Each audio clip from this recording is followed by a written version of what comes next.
graders want to meet in the back and head downstairs to the junior worship, why, now's the time for that. No, you need to sit down first. Uh-oh. I've been told... Surprise! You know I was going to speak this morning, didn't you?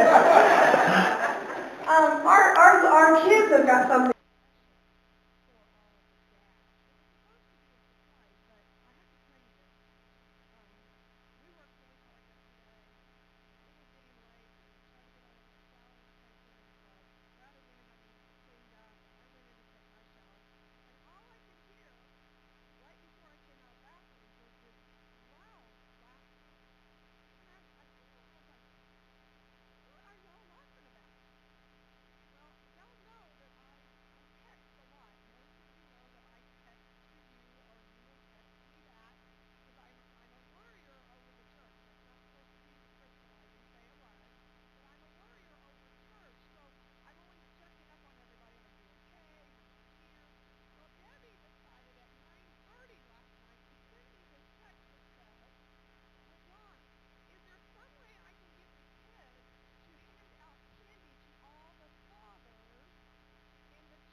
We as fathers appreciate that very much. And I told Debbie this morning, I told her about what had happened, and I said, but that moment last night with Remington and I sitting there and listening to that text was better than the surprise this morning. It was absolutely hilarious. I couldn't help but think about it. I put one of the lifesavers in my mouth just now, and I couldn't, you probably already noticed that, but I couldn't help but think about the old story. I'm sure it's a very old preacher story. I know Dave knows it. Of the preacher that always had a problem. What's that? Everybody get one? Everybody get one. Oh, Gene's down here. Some more that are missing. Over there, guys. Raise your hand if you haven't gotten one yet. Raise your hand. Sticking out. Everybody get one? But I couldn't help but, as you're doing that, raise your hand good so kids can see you. Here comes one.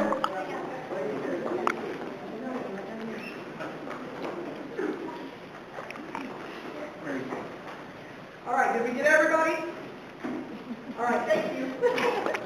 The preacher, he really had a habit of speaking too long. Somebody told him, they said, well, use a mint and kind of time it. And so he found some that worked just right for about 30 minutes worth, and he just kept them in his pocket. That morning, one of those extra buttons that are on the bottom of your shirt in case you lose one of these, well, it came off, he stuck it in his pocket. When we went to put the mint in, he got the button. So, I'll try not to do that this morning. I'll try to stop when it's time to stop.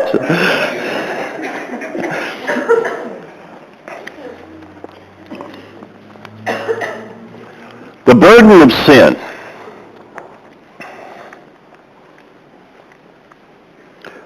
We all know that, don't we? We are familiar with the burden of sin. There are times that we sin, and the law makes provision for it, even back in the law of Moses, called unintentional sin, and there was sacrifice for unintentional sin. And you didn't mean to, and you might not even know it. Now, I'm not talking about that in per se. I mean, that falls underneath what we're going to eventually talk about, hopefully this morning. But we have all sinned. I mean, we know Scripture, and it's not just about quoting Scripture. We've all sinned and fallen short of the glory of God, and not minimizing that in the least, because we should understand that. We should know that. We have sinned, and we have all sinned sins that we understand just those three words or four, the burden of sin. We know what it feels like when we have done something that we feel the guilt, and it is on us. We know it. We feel it. We want to get rid of it.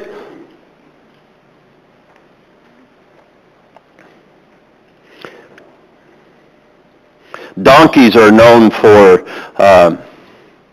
being able to carry heavy burdens. And that's what they're used for more than anything else, other than pets most of the time these days. But they would carry heavy burdens. I mean, they still use them to go down into the Grand Canyon. But they're not known for their speed. They can carry heavy burdens, but they go slow, and consequently, they go slow all the time. When we have burden on us, when we're feeling that burden on us, do we not move slower spiritually? Does it not have an effect on the way we go about our daily life, knowing that that is there, and how can we take on any more? How can we help anybody else? How can we have any influence? We're carrying this on ourselves. It eats us up. There's some people never feel that burden of sin. I mean, think about it. I mean, we experience, all the time, we experience people who have a complete life of non-recognition of God, maybe disbelief in God, and never feel the burden of sin. How is that? I mean, why does that happen? I mean, if we were to take a chest freezer that's sitting next door and set it on top of a dead man, he wouldn't feel a thing. Ephesians chapter 2.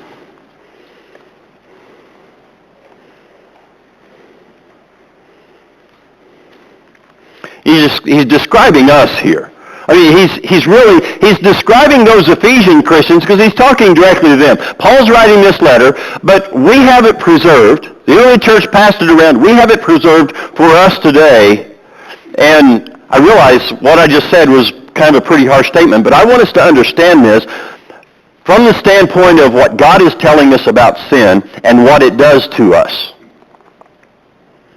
He says in verse 1 of Ephesians chapter 2, "And you were dead in your trespasses and sins.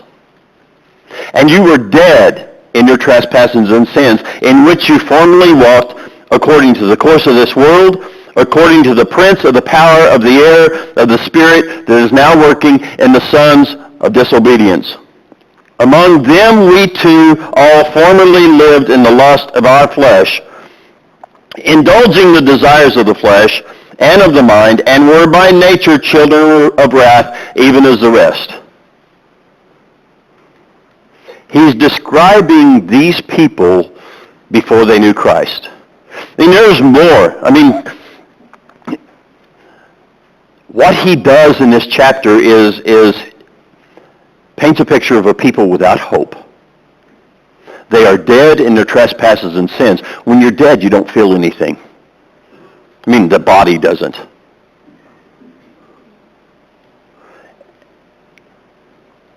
So when we consider spiritually what sin does, it kills. The wages of sin is death.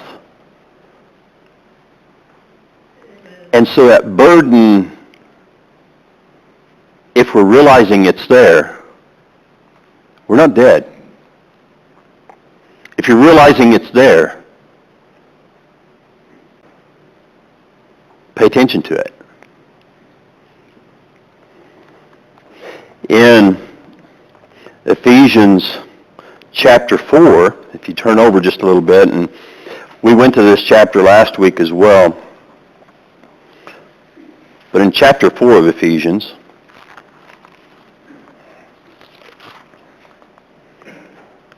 in verse 17, he says this, "So this I say and affirm together with the Lord, that you walk no longer just as the Gentiles also walk, in the futility of their mind, being darkened in their understanding, excluded from the life of God because of the ignorance that is in them, because of the hardness of their heart. And they, having become callous, have given themselves over to sensuality for the practice of every kind of impurity with greediness. But you do not learn Christ in this way." He says a couple of things in this that go along with what we're looking at from chapter 2. And one of the things he says is you are being darkened in understanding, or that we don't walk as though who are being darkened in understanding.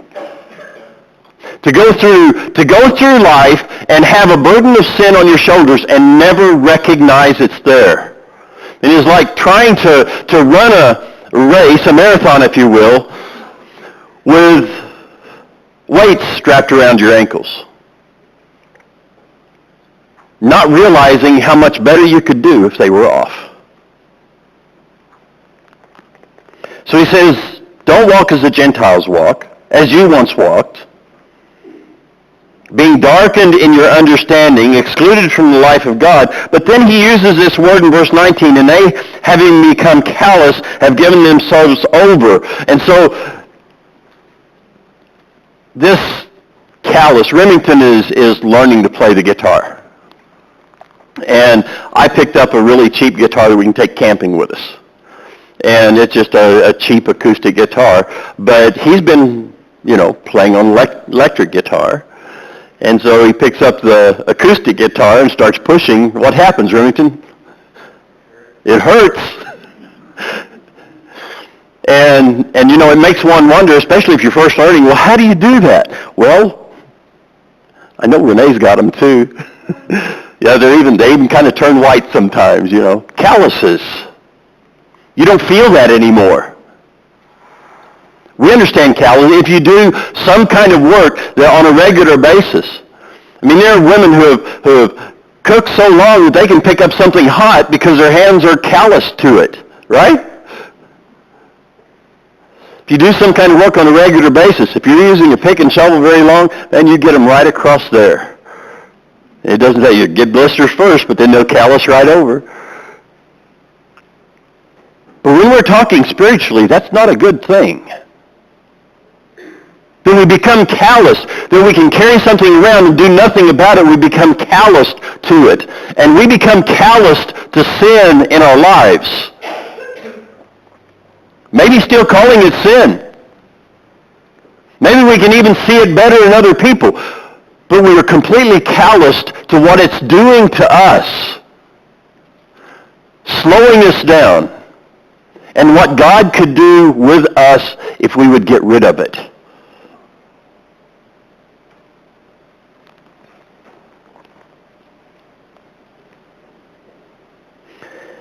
In Jeremiah chapter 8,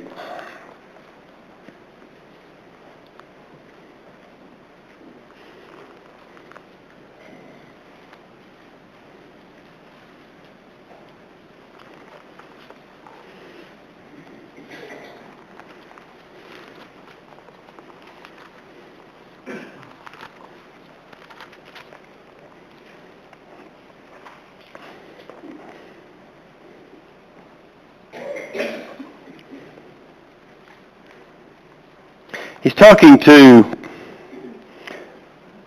or we're the people of God. Jeremiah being their prophet. There's a lot of things that he's already addressed with them and where their lives are at, and we may even take another time and look at earlier on in Jeremiah, still looking at that myself. But in verse 11, he says, they heal the brokenness of of the daughter of my people superficially, saying, peace, peace, but there is no peace. And then he says in verse 12, were they ashamed because of the abomination they had done? They certainly were not ashamed, and they did not know how to blush. Therefore they shall fall among those who fall. At the time of their punishment they shall be brought down, says the Lord. I will surely snatch them away, declares the Lord. There will be no grapes on the vine and no figs on the fig tree, and the leaf will wither, and what I have given them will pass away. He's speaking of an entire nation of people who are supposed to be his. And he says, are they ashamed of the abomination they had done? No. They've even forgotten how to blush.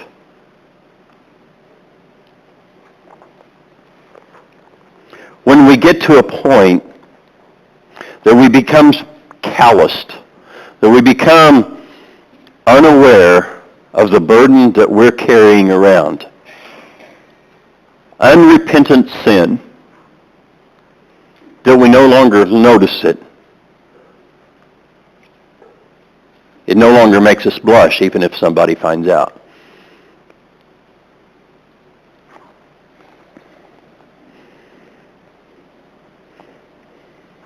In Luke chapter 21,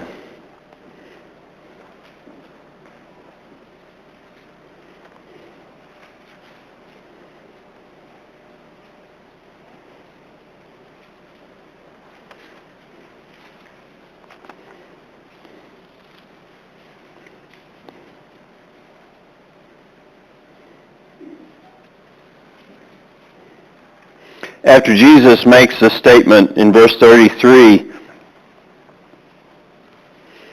he says really in verse 32, truly I say to you, this generation will not pass away until all these things take place. The things that he's been talking about was that were leading up even to the destruction of Jerusalem itself.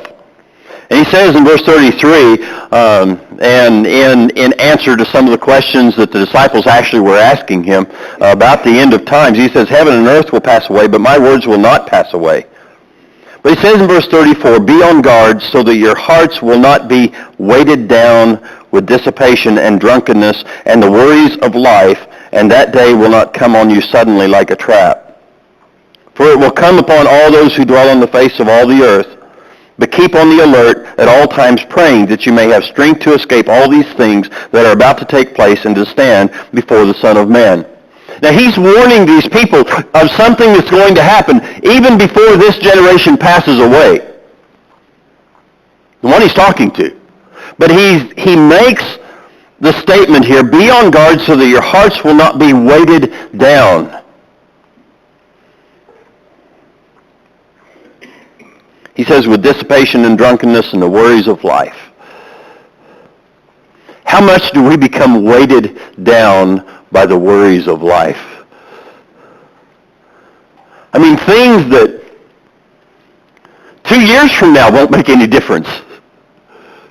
Or 1 year from now, or maybe a month from now, won't make any difference. And we'll fret about it, we'll lose sleep over it.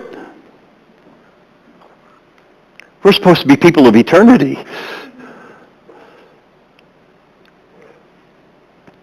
But we let ourselves become weighted down.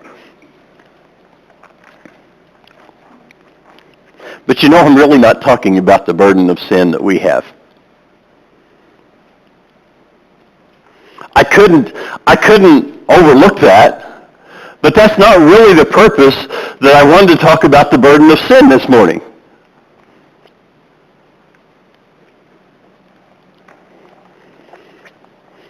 Turn to Matthew chapter 11.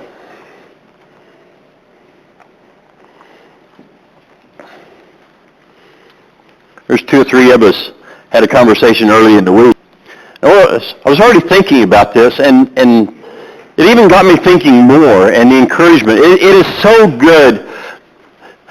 I am so blessed to be somewhere where at various times during the week somebody can walk in and we can have a conversation, and it builds you up spiritually. It strengthens you for the day. And I know that everybody here doesn't have that blessing. I thank you for that. But something we see here in Matthew chapter 11,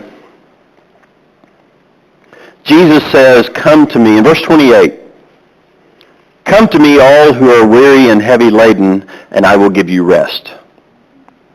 Take my yoke upon you and learn from me, for I am gentle and humble in heart, and you will find rest for your souls, for my yoke is easy and my burden is light. Jesus has to be talking about, because he's saying, for my yoke is easy and my burden is light, because he's talking to those what he's going to give you. You're weighted down.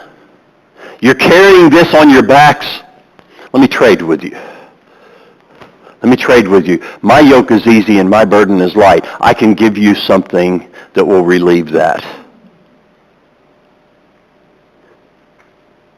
I used to look at this passage and then look at I'm just sharing with you here on this, and then look at the fact that we are to count the cost and try to, balance this. Jesus says, if you do not take up your cross and follow me, you are not disciples of mine.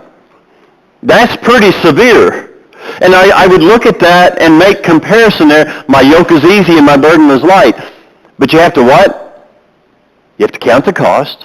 You have to take up your cross and follow me. I mean, these things that almost seem like opposite, but what he's saying is, give your life. Give your life.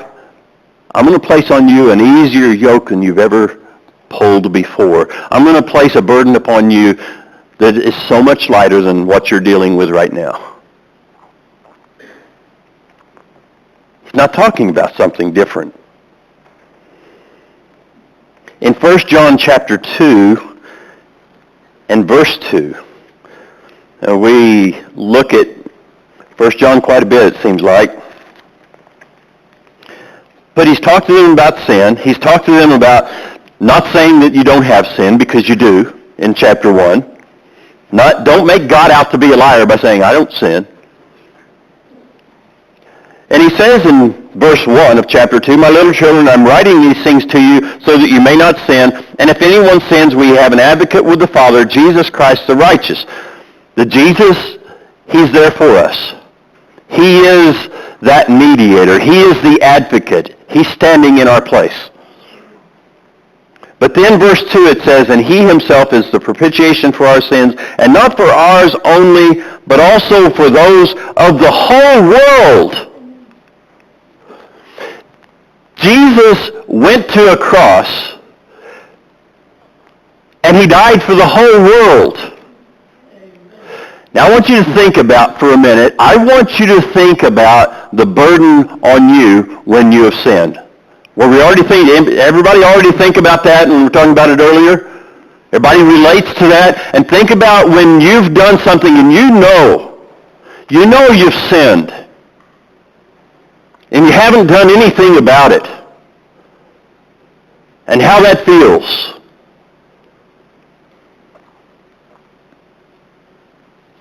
Jesus went to a cross. He was nailed to it by men who had just whipped him, tore his flesh open. He went to the cross for the sins of the whole world. He went to the cross for those who just tore his flesh, that just drove nails through him. I don't think I could have even done that part. That he was going for their sins. He went to the cross for every sin. The worst thing you can think of, the worst thing that you can imagine. Anything horrible that has ever been done to any child. Any murder that has ever taken place. For that murderer, he went to the cross. For that rapist, he went to the cross. For the liar, he went to the cross. For the blasphemer, he went to the cross. In Corinthians, it says, he became sin who knew no sin. He became sin. Now think about your burden. One sin. One sin and the burden that you carry with that. Now let's talk about the burden of sin. Every bit of it. Every single one. On him. I know I've pointed to the passage of Psalm 22 when he cried out. And it says he cried out with a loud voice. And I don't even know if I know how to say it right. I can read it and what it looks like it says. But, Eli, Eli, lama sabachthani! My God, why have you forsaken me? But it says he cried out with a loud voice. I don't know if he was making a point about the psalm or if the psalm, of course, prophetic, looking toward what he was going to do, because the rest of it is. But Jesus used every bit of it. But can you imagine the agony of having the burden on you of the sins of the whole world when we can't even carry our own? And they were on him. Something that I realized in looking at this is that if those who are dead spiritually don't feel, and he says they're calloused, they're darkened in their understanding, and we can see it, we may have experienced it, they can go through life and feel no burden of sin whatsoever. And we all sin, but feel no burden of sin whatsoever because they're dead. Folks, there has never been anybody more alive than Jesus Christ.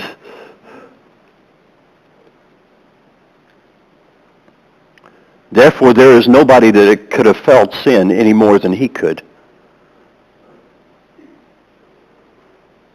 Felt the burden. We become calloused.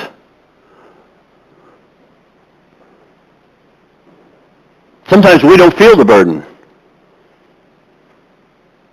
because of our callous. He wasn't calloused. He wasn't feeling that weight before because he hadn't sinned. And the person who could feel the weight of sin or had the ability to feel the weight of sin more than anybody else in the world took it upon himself.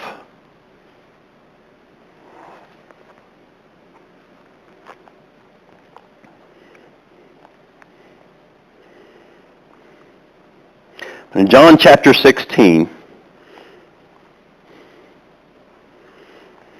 Jesus makes a statement.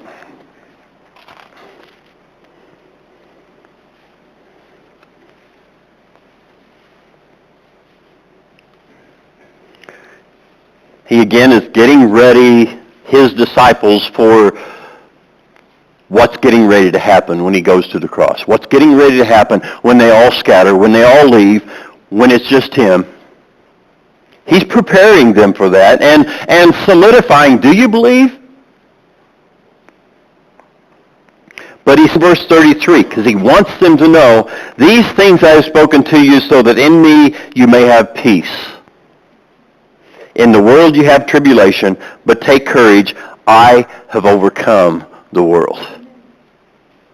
He took it all, and he overcame. He was able to just take that death for what it was causing, get rid of it. It's not everybody that accepts. I mean, we read Ephesians and we see that even though Jesus he had died on the cross and now he had risen, but that didn't mean that everybody was saved. Obviously, we were looking at passages where everybody was not saved. He said, don't continue to walk like that, like they're walking or like you used to walk. Don't continue to live like that. And so, even though he took the sin of the whole world, There's people who choose not to accept that. There's people who choose not to believe that at all. But if we do, the latter of verse 31, do you now believe? If you do, he's got peace for you. Let your sins go. Let him take them. That's why he went. I'll give you peace because in the world you're just going to find tribulation. You're going to be weighted down in your heart. But I've overcome the world. In Romans chapter 6, he says that what we receive in him,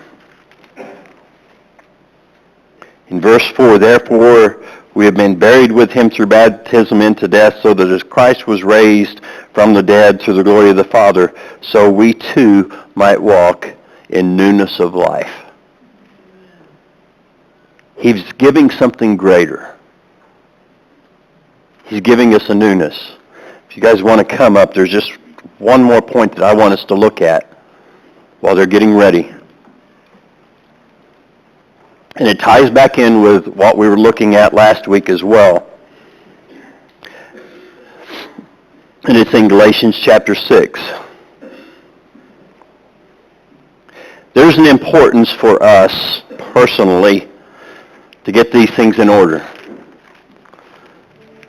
To recognize the burden that is there, the burdens that we don't let go, the burdens that we hang on to, maybe the burdens that we continue putting up there. But it's not just for us. That would be selfish, wouldn't it? Galatians chapter 6 says this. In verse 1 he says, Brethren, if anyone is caught in any trespass, you who are spiritual, restore such a one in the spirit of gentleness, each one looking to yourself, so that you too will not be tempted. Bear one another's burdens, and thereby fulfill the law of Christ. Bear one another's burdens, and thereby fulfill the law of Christ. What is the law of Christ? Love. How can you bear somebody else's if you're not going to let go of yours?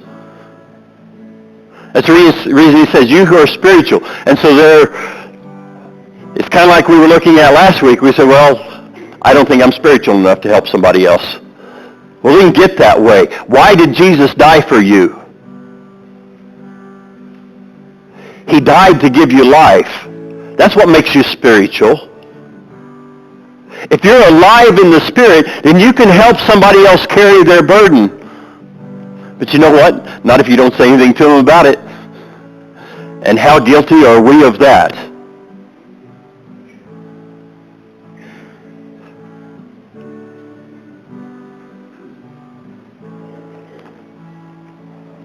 Wouldn't we rather hurt somebody's feelings than see them suffer for eternity?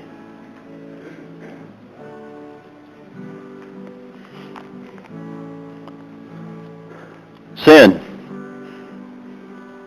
It has burden. Jesus took it if you're willing to accept it. And that's the invitation. Come if you need as we stand and sing.